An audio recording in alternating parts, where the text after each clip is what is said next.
इधर ताइवान में चीन ने एंट्री मारी और अमेरिका का गुस्सा भारत के ऊपर फूटा है। जानेंगे कि अमेरिका को क्यों भारत पर गुस्सा आ रहा है और ताइवान को बचाने के लिए अमेरिका क्या कर रहा है। जियोपॉलिटिक्स में बहुत कुछ मचा हुआ है, जानेंगे इन खबरों को विस्तार से। ये तो दुनिया जानती ही है कि जिस तरीके से यूक्रेन का विवाद बढ़ेगा, जैसे जैसे बढ़ेगा वैसे वैसे चीन को मौका मिलेगा ताइवान पर हमला करने का और ताइवान का अधिग्रहण करने का। शायद यही बड़ा कारण है कि अमेरिका नाटो के ट्रूप्स की तैनाती कर रहा है पोलैंड बॉर्डर तक, लेकिन नहीं आ रहा है रूस यूक्रेन के जंग में सीधे सीधे, क्योंकि अमेरिका को इस बात का डर है कि दूसरी तरफ चीन कर सकता है हमला ताइवान के ऊपर। अब बड़ी बात यह है कि इसकी पुष्टि भी जापान ने कर दी। जापान ने सीधे सीधे सवाल कर दिया अमेरिका से कि अगर ताइवान पर हमला होता है तो अमेरिका का क्या रुख है बताओ। इसका मतलब है कि शिंजो आबे जो खुद इतने दूर तक देखने की क्षमता रखते हैं, उनको भी पता है कि इस मौके का फायदा चीन उठाएगा। हुआ क्या है, अचानक से अमेरिका का एक हाई लेवल डेलीगेशन पहुंचा है ताइवान। इस समय में ताइवान क्यों पहुंचा और इस पर चीन ने जो रिएक्शन दिया है,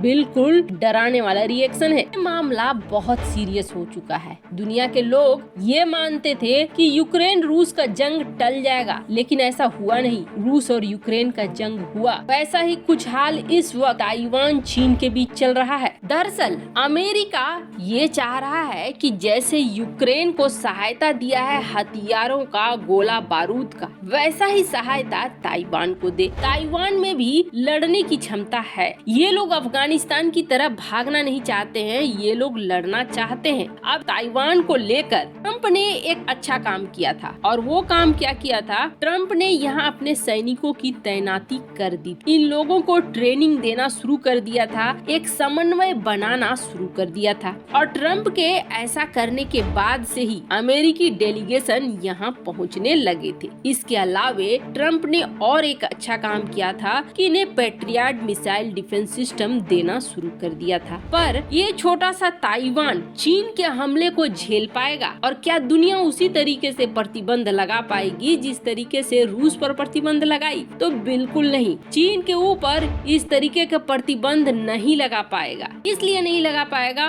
कि चीन ने वो जाल बुनकर रखा है जिसमें दुनिया पहले ही फंसी हुई है। जो ग्लोबल चेन है इकोनॉमी की, ट्रेड का, व्यापार का, वो चीन के हाथ में है। अगर चीन के ऊपर प्रतिबंध लगाए, सैंक्शन लगाए, तो दुनिया के बाकी देशों में भी अफरा तफरी मचेगी। ऐसे में चीन के हाथ में एक पावर तो जरूर है। फिर क्या होगा? अब ताइवान में लगातार घटनाक्रम बदल रहे हैं। एक पहली घटना में 10 फाइटर जेट पहुंच जाते हैं चीन के ताइवान के वायु क्षेत्र में, और ठीक 2 दिन पहले शिंजो आबे ने इस बात को लेकर प्रश्न करना शुरू कर दिया बाइडेन से कि अगर ताइवान पर हमला होता है तो तुम क्या करने वाले हो, अपना रुख साफ करो। और अब तो इस यूक्रेन जंग के बाद चीन को बहुत सारी चीजों का आइडिया हो रहा है कि नाटो कहां तक एक्शन लेगा, अमेरिका कहां तक एक्शन लेगा। नाटो यूक्रेन तक हथियार पहुंचा भी इसलिए पा रहा है क्योंकि उसकी सीमा जो है लगती है यूक्रेन से। यूरोप की जो देश है, पोलैंड वगैरह, उसकी सीमा लग रही है।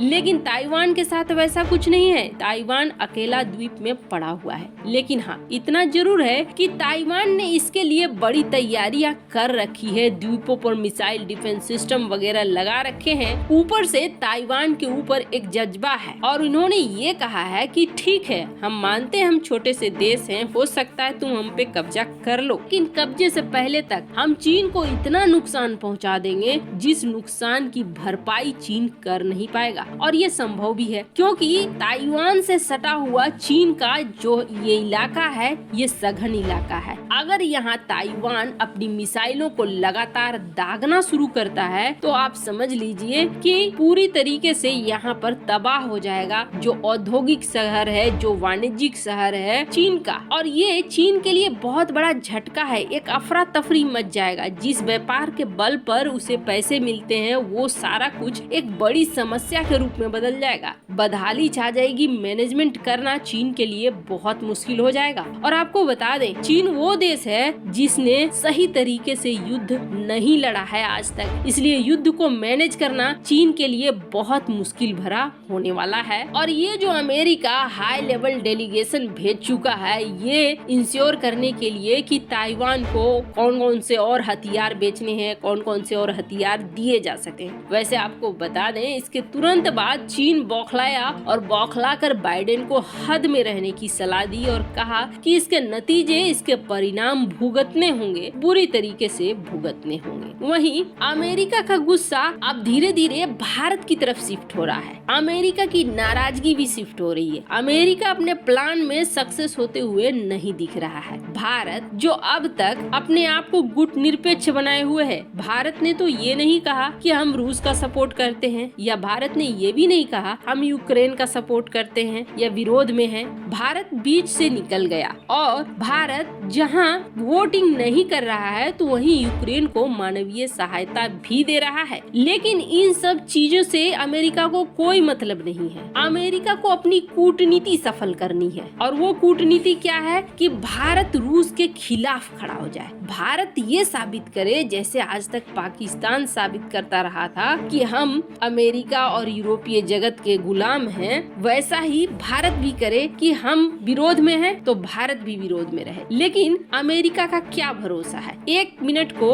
रूस से दुश्मनी मोल लेने को तैयार भी हो जाए भारत, तो अमेरिका ने कब कब साथ दिया है अपने सहयोगियों को। अमेरिका ने अफगानिस्तान से विड्रॉ कर लिया, जबकि नाटो के देश उन्हें कह रहे थे इस तरह से विड्रॉ करना बिल्कुल सही नहीं है। अमेरिका ने यूक्रेन को छोड़ दिया उसके हाल पर, और ये भी जान लीजिए अमेरिका ताइवान को भी छोड़ देगा उसके हाल पर, सिर्फ हथियारों को बेचने के चक्कर में रहेगा। अमेरिका खुद अपनी सेना को क्यों नहीं भेज रहा है? बाइडेन तो खुलेआम कह रहे हैं कि हम न तो सेना को भेजेंगे और न ही इस जंग में सीधी भागीदारी निभाएंगे। मतलब दूर से सिर्फ हाथ सेकना है, हथियारों को बेचना है, चाहे जो भी मरे। ऐसे में क्या गारंटी है कि अमेरिका भारत की बचाव के लिए आएगा, चीन के साथ युद्ध होगा? भारत को अपनी ही रणनीति के हिसाब से, अपनी ही कूटनीति के हिसाब से चलना होगा और भारत वही काम कर रहा है। और अमेरिका को ये चीज रास नहीं आ रही है। अमेरिका हर हाल में चाह रहा है कि भारत उसका साथ दे और रूस के खिलाफ हो जाए। भारत के वोट से कोई फर्क नहीं पड़ता है, अमेरिका को भी फर्क नहीं पड़ता है और न ही यूक्रेन को फर्क पड़ता है। भारत वोट ना भी करे तो भी प्रस्ताव पास हो रहे हैं, फिर भी भारत